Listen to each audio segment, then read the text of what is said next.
Yo tengo el placer de contar con la visita de alguien muy especial.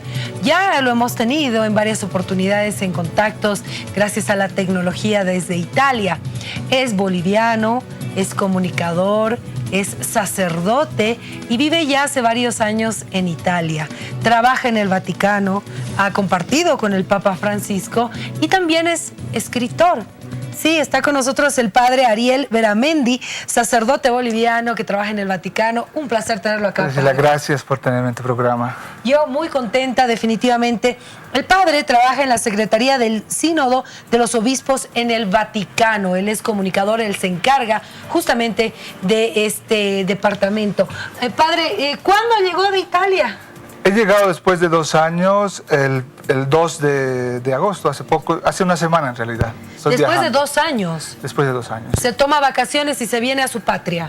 Inmediatamente. Yo soy de Quillacollo, trato de venir para la fiesta de Urcupiña y visitar la familia.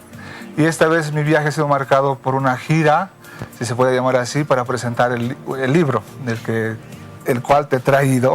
Ahí está el libro, el cual también ya nos había comentado en un contacto Skype. Exacto. ¿Se acuerda cuando lo lanzó? Exacto. Fue la primera vez que él hablaba del libro en Bolivia. Ahora lo he presentado en Pulacayo por primera vez. Venimos en este instante de la feria. De la Feria Internacional del Libro acá en el campo ferial. Sí. ¿Y cómo le fue ahí? Bastante bien. Diría mucho mejor de lo que me esperaba. Y hubo jóvenes que se compraron el libro, los firmé. Hubo un anciano señor, varias personas de Pulacayo, un anciano señor que se emocionó mucho, me trajo fotos de cuando él vivía ahí, de niño. Y bueno, el nombre también llamó mucho la atención. El amor bajo las piedras. A ver, recordemos un poco de qué trata.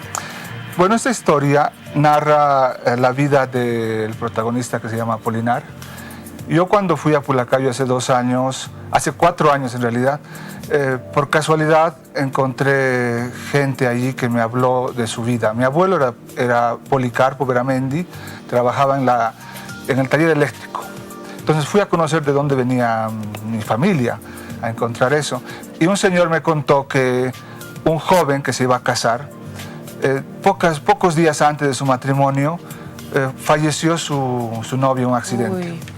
Y él, por despecho, se fue a Argentina, tomó un barco y después de 40 años, después que rehizo su vida en Argentina, decide regresar a Bolivia y regresar a Pulacayo, al centro minero, un centro minero importantísimo en la historia de Bolivia, pero ya no encuentra más este centro muy tecnológico, con las chimeneas, con la gente, con el brillo de las calaminas, de tantos techos que había allí, porque vivían 20.000 personas. Encuentra, digamos, como una fotografía sepia, porque ya no había gente, las casas estaban abandonadas, y es lo que yo vi cuando fui a visitar Pulacayo. Había casas con 3 candados, pero ya sin techo, ¿ya? Porque la gente se ha ido abandonadas. Y es como una metáfora de lo que hoy en día es ese centro minero que fue tan pujante, tan importante para la historia de Bolivia. Y yo cuento cómo es la vida de este señor, cómo llegó a la mina con su papá desde niño, cómo amó a una mujer. Esa mujer después, desgraciadamente, muere en ese accidente. Él se va, la iglesia en Pulacayo se quemó. Eso es histórico. Y entonces yo en la novela hago que le achaquen a él que quemó la novela que quemó la iglesia por despecho, que su mujer había muerto. Bueno, pero eso es ficción, ¿verdad? Eso es ficción, pero que la iglesia se ha quemado, se ha quemado. Y hay mucho dato histórico, porque he encontrado muchas cartas de personas que vivían en Pulacayo. Me permite. Y bueno, ahí está. Bueno, definitivamente es un libro muy interesante que, como bien decía usted, padre, ha sido bien recibido por jóvenes y por personas adultas, no solo del lugar. Exacto. Yo creo que el tema del amor y de la tragedia son temas universales, ¿no? Y es una historia de amor, de un padre a un hijo, de un amor que se hace eterno con la novia que fallece, y también el amor a un terruño. porque mucha gente de este centro minero regresa cada fin de año a este centro minero. Y Pulacayo es el paradigma, yo creo, de todos los centros mineros de Bolivia, porque la minería fue tan importante en Bolivia. Y yo voy contando eso, muchos datos históricos, muchos documentos fotográficos, citas. Muchos antropólogos franceses iban a hacer estas fotografías, porque había franceses en la casa gerencia. En ese centro minero habían, digamos, las clases sociales muy marcadas, como castas, diría. Por ejemplo, el gerente, los ingenieros, los empleados y los mineros, que eran como la carne que se iba tritando, digamos, dentro de la mina, porque la gente allí vivía poquísimos años y entraban niños a trabajar allí. Entonces yo voy contando, mi protagonista llega de niño a la mina, se salva de trabajar en la mina a los 8 años porque su padre, digamos, ofrece su vida por él. Y él va creciendo en esa mina, va creciendo también en las luchas sociales de los mineros. Tú sabes que en Pulacayo se firmó la tesis de Pulacayo, pues también tiene un componente social, político, sindical muy importante, ¿no? Es parte de la novela, es como los mineros, como los empleados se organizan ante un sistema que aparentemente los protegía porque les daba cosas de la pulpería, pero al final toneladas y toneladas de plata iban fuera de Bolivia. ¿Eran esclavos? Eran básicamente esclavos. No.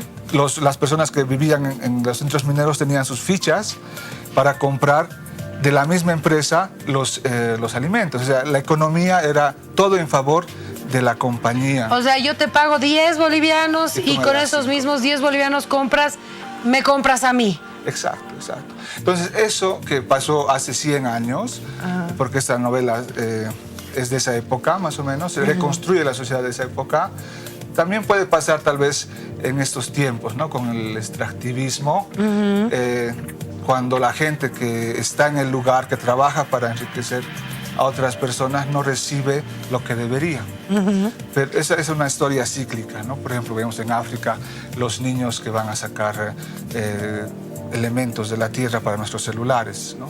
Sí. Son niños esclavos, por ejemplo, que van a buscar esos elementos. Ahora, esta es la primera novela que usted escribe, Es la primera novela. Porque antes escribió otros libros. Sí, como novela es la primera, como libros es el cuarto.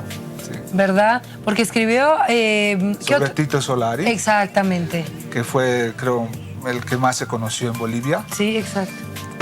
Escribí Coloquios con el Cardenal Terrazas, que es el único libro, digamos, que ha dejado el Cardenal Terrazas con una entrevista larguísima, porque él era un gran orador, pero no dejó cosas escritas. Y también algunos otros libros técnicos de mi profesión.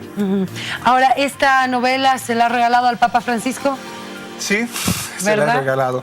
En el trabajo que tengo, yo pues lo veo algunas veces y he tenido la oportunidad de regalarlo y decirle que mi protagonista va a Buenos Aires a buscar, a intentar rehacer su vida, y de hecho la rehace. Y como te comenté hace meses cuando nos hablamos por Skype, yo espero que el Papa, con tantas ocupaciones, por lo menos lo ojee. Estoy seguro que lo hace. En esa foto estamos tomando un café. Ahí está, es la foto del padre Ariel Beramendi con el Papa Francisco en el Vaticano, donde usted ya, ¿cuántos años está trabajando ahí? En el Vaticano estoy trabajando 12 años. 12 años. 12 años.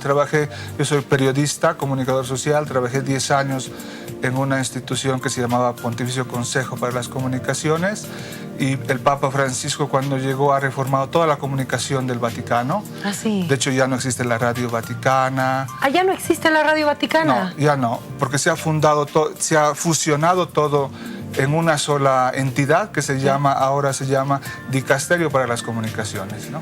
Entonces el personal, que son como 600 personas, se ha movido. El Vaticano está en reforma, como sabrán. Entonces, ¿y en el tema comunicacional cómo lo están manejando?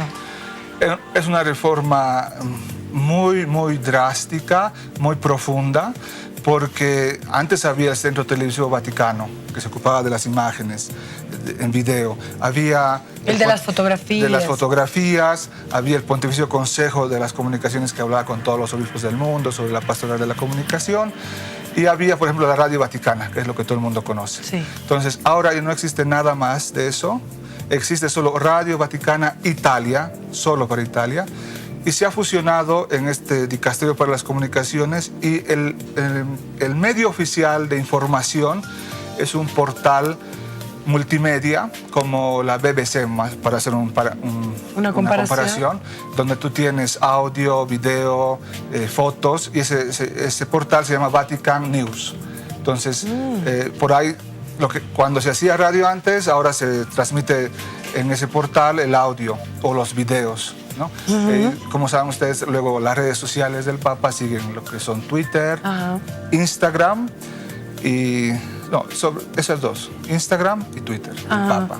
Ahora, esta revolución de comunicación también se ha adecuado entonces a lo que son ahora las redes sociales, el Internet y llegar a la mayor cantidad de gente y sobre todo a los jóvenes que están siempre con el teléfono. Exacto, exacto. Es decir, se está pasando de una comunicación analógica a una comunicación digital porque el mundo digital ha absorbido todo lo que eran los medios tradicionales. Exacto. Y de hecho el desafío, no solo a nivel comunicativo, sino en realidad de toda la iglesia, son los jóvenes. Y en octubre, hablando un poco de lo que hago yo, habrá el sínodo de los obispos que tratará el tema de los jóvenes. Es decir, obispos de todo el mundo van a Roma por un mes casi. El Papa está presente siempre y se ponen a debatir, a dialogar sobre los jóvenes por 3 semanas para ver cómo la iglesia tiene que hablar, cómo tiene que llegar a los jóvenes, cómo tiene que adecuarse al lenguaje de los jóvenes. Al lenguaje, porque es decir, el mensaje de Cristo el mensaje de Cristo no cambia, es el mismo, pero los modos, la forma, el lenguaje sí cambian, porque no puede ser que, digamos, los curas estemos hablando en analógico a un auditorio que solo habla digital. Exactamente. Entonces, por decir a nivel de comunicación, pero mucho más, digamos, yendo más a profundo, hablemos también de la fe, de la vocación, de las decisiones de un joven. Por ejemplo, los jóvenes hoy en día se casan mucho más tarde o ya no se casan. A veces son indiferentes hacia el tema, no solo a la iglesia, más al tema de religión. Sí. Entonces, como la iglesia, como los que participamos y somos parte de la iglesia, los bautizados, tenemos que dialogar, tener esa cultura del encuentro con aquellos que son indiferentes. Ni siquiera es que nos odian o que hablan mal de nosotros, simplemente que pasan de largo. Entonces, yo cuando firmaba algún autógrafo en este libro, alguien también me pidió la bendición de un rosario. Entonces, es también un espacio, la literatura, creo, para dialogar, es decir, para encontrarnos nuestros intereses comunes sin perder nuestra identidad. Eso es lo que hago. Padre, muchísimas gracias. Felicidades por el trabajo que está realizando. Y estoy viendo ahí que tiene un reconocimiento que le han dado. A ver, soy un poco curiosa, pero creo que le han dado un reconocimiento en Potosí. Bueno, en realidad, en Potosí me dieron ese reconocimiento, que es el primero que recibo, porque fui a Pulacayo y fue una entrega de gratitud de mi parte hacia este pueblo que me dio esta historia, que la he escrito. No me esperaba este reconocimiento, el cual también lo agradezco mucho. Y hace una sorpresa, que bueno, estaba aquí. ¿Verdad? Felicidades, Padre. Gracias a ti por el espacio y estoy muy, muy contento de finalmente conocernos físicamente. Mira, yo tengo que contarles, amigos, que nosotros tenemos comunicación con el Padre hace muchos años, desde que yo empecé a hacer la gestión para ir al viaje papal, ¿no? A acompañar a su santidad. Y cuando llegué a Italia, él estaba justamente de viaje a España, si mal no recuerdo. Sí. No tuvimos ningún contacto en vivo y directo como lo estamos teniendo ahora. Así que para mí también, Padre, es un placer conocerlo en persona. Finalmente, sí. Después del periplo. Sí, pero bueno, aquí estamos. Gracias, Padre, y felicidades. Gracias por todo. Un placer tenerlo acá. Recomendaciones.